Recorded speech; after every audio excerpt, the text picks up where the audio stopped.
How to verify your LinkedIn account. Hello everybody, welcome back to my channel. This is me Bipin Bisnath, and today I'll guide you on how you can verify your LinkedIn account. Now the process itself is pretty simple and easy, so let me guide you through. First things first, in order to verify your account, you want to open up LinkedIn and log into your account. You want to head over to your profile. If you are on the application, you want to tap on the profile icon at the top left corner of your screen and then tap on view profile option. Once under view profile, beside your name, you'll find the option verify now. So you want to simply tap on it.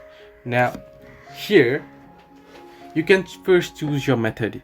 You can use your passport, driver's license, or ID card, upload your document, snap a clear photo and upload it, and then you want to wait for approval. So this is the way that you can verify your identity on LinkedIn. Hope this helped you. Do like and subscribe, and do not forget to leave a comment down below if you have any further issues.